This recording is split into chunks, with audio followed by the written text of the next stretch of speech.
Di University of Mannheim, Zetira duduk di bangku panjang berwarna putih di taman kampusnya. Zetira melihat Sandra di sana bersama beberapa temannya yang tergabung dalam komunitas puisi. Sandra tersenyum melihat ke arah Zetira, begitupun Zetira, ia membalasnya dengan senyuman juga. Zetira senang melihat sahabatnya Sandra setelah sebelumnya sudah hampir 1 minggu tidak masuk. Selang beberapa menit, Sandra mendekati Zetira yang lagi sibuk membaca buku-buku akuntansinya. Zetira, terima kasih karena kau sudah menjadi teman curhatku. Mereka berpelukan. Sandra kembali lagi bergabung bersama teman-temannya dalam komunitas, sedangkan Zetira melanjutkan membaca buku-bukunya. Entah sejak kapan Zetira sekarang lebih senang membaca buku di taman ketimbang di perpustakaan kampusnya. From Axel.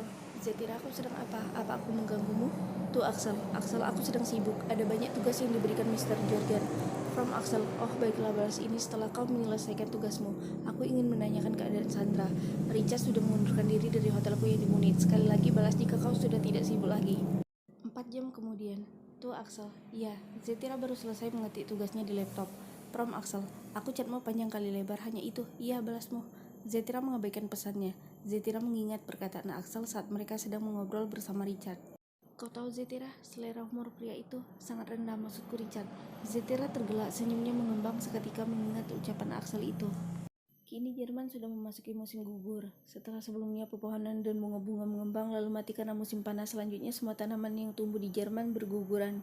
Angin bertiup sangat kencang sampai rambut Zetira yang digerai berterbangan menari-nari. Zetira menyedot coklat ke dalam mulutnya. Axel membawa sebungkus sosis bakar. Ia baru saja membelinya dan berjalan mendekati Zetira. Saat ini Axel mengajak Zetira berjalan di sebuah hutan lindung. Banyak mata yang memandang iri padanya. Itu membuat Zetira memilih mengalihkan pandangannya ke bawah. Lalu Axel memanggilnya, membuat Zetira pun menoleh. Angin bertiup kencang. Zetira merasakan matanya tiba-tiba kemasukan debu. Axel pun membantu Zetira dengan meniup matanya. Beberapa gadis berdiri dari bangkunya mendekati di mana dirinya dan Axel duduk. Mereka menyindir Zetira sebagai jalang yang membuat Zetira tidak terima dan memilih pergi berlari di antara pohon-pohon yang menjulang. Zetira tanpa sengaja menabrak seseorang.